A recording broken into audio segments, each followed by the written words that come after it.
Good morning, welcome back to the channel. এই যে সকাল সকাল পিহু উঠে গেছে, দিদিভাই এখনও ওঠেনি, তো দিদিভাইকে ওঠানোর চেষ্টা চলছে, তাই না?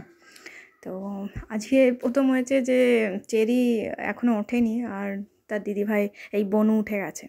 আর এই যে হাতে নিয়ে খেলছে, চুড়ি না নিয়ে খেলছে, কোনো মতো ওঠাতে হবে দিদিভাইকে।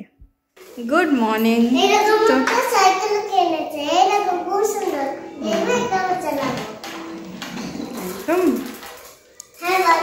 তো কালকে সাইকেলটা কিনেছে ওর বার্থডে না সরি ওর নতুন ক্লাসে ওঠার জন্য দিদা দিয়েছে। আজকে হলো ফার্স্ট ডে যখন আজকে আমার কাল থেকে কাজের মেয়ে আসছে না, ঠিক আছে? ও কিছু কাজের জন্য ছুটিতে গেছে আর আমার কাজের মেয়ে ছুটিতে গেল মানে মোটামুটি 2 সপ্তাহ। আর আমি জানি না মানে এই কদিন আমি কি করব। আই হ্যাভ নো প্ল্যানস, ঠিক আছে? যে আমি কী করে ম্যানেজ করব, কি করে মানে সব কিছু করবো আমি জানি না, ঠিক আছে? ভাগ্যক্রমে চেরির স্কুলটা নেই, এবারে আমি জানি না বাসন মাজা, ঘর ধোয়া, মানে ঘর পোছা লাগানো বা কিছু কি করে করব। তো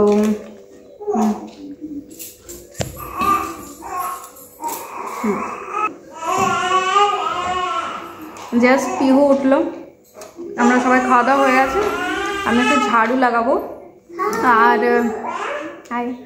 আর ব্যাপারটা হচ্ছে আমি পাশের বাড়ির ভাবির যে কাজের মেয়েটা আছে তাকে বলেছি, এবার জানি না সে করবে কি না। এখানে সবাইকার টাই আপ থাকে যে আমার কাজের মেয়ের সঙ্গে, মানে আমার কাজের মেয়ে যেহেতু আছে তার কাজটা অন্য কেউ করবে না, এই জন্য তো ভেতরে থাকে যে করতে চায় না, করতে দেবে না, ঠিক আছে? সব সোসাইটিতে হয়তো থাকে এরকম। ও ভাবছে কেউ নেই সেই জন্য কাঁদছে। চলো কাজটা করে নিই।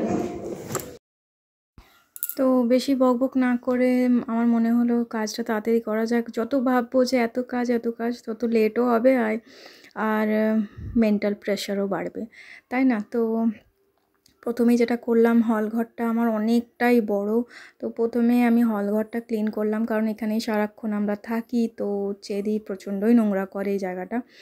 তো প্রথমে আমি ভালোভাবে পরিষ্কার করলাম। আর আরেকটা জিনিস দেখি, যখন কাজের মেয়ে পরিষ্কার করে এত নোংরা বেরোয় না, যতটা আমরা পরিষ্কার করলে এত নোংরা বেরোয়, মনে হয় যেন কতদিনই না ক্লিন করা হয়নি। কিন্তু ব্যাপারটা হচ্ছে দুজন কি করে যাবি এখানে? দুজনকে কি করে একটা লিফটে নিয়ে যাব? তো দুজনকে ফাইনালি পেরেছি আমি নিয়ে যেতে, আর আমি কিরকম করে দাঁড়িয়ে আছি। তো চেরি সেকেন্ড টাইম হলো যে নিচে সাইকেলটাকে নিয়ে বেরিয়েছে, এর আগে ওর বাবা নিয়ে গেছিলো, তো আজকে দুজনকে নিয়ে আমি বেরোলাম।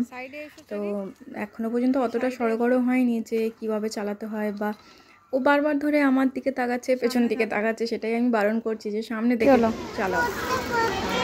হাঁপিয়ে গেছিস? চল সামনের দিকে ঘুরে চালা।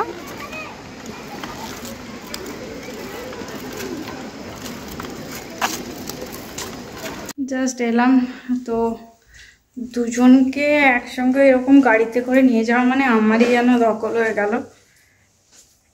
হয় একজনকে কোলে একজনকে সাইকেল, ঠিক আছে, দুজনকে ওরকম গাড়িতে নিয়ে যাওয়া খুব মুশকিল। আমি তোমাদের সাথে আমার এক্সপিরিয়েন্স শেয়ার করছি।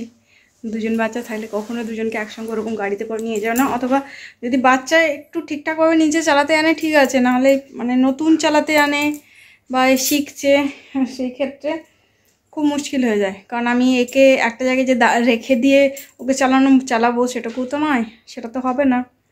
যাই হোক, এবারে আমি আমার ডিনারটা বানাবো। আর চলো আজকে মেথি পরাঠা বানাবো ভাবছি, আর আলুর ঝোল তরকারি। চলো।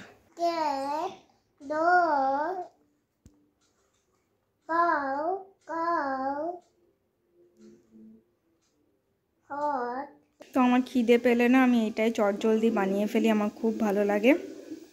চেরি টিভি দেখছে আর আমি রান্নাটা বসালাম। আছে শরীরটা একদমই দিচ্ছে না সাথ, আমি বুঝতেই পারছিলাম এরকম একটা হবে, একদমই ভালো লাগছে না, মানে কোনো রকমে আমি একটা তরকারি বানিয়ে শুয়ে পড়বো। একদম শরীরটা দিচ্ছে না। তো ব্লগটা অনেকটাই ছোট রাখলাম, হোপফুলি তোমাদের ভালো লেগেছে। আর যদি ভালো লাগে অবশ্যই কমেন্ট করে জানাবে। পরের ব্লগে দেখা হচ্ছে, এখনের জন্য এটুকু, বাই।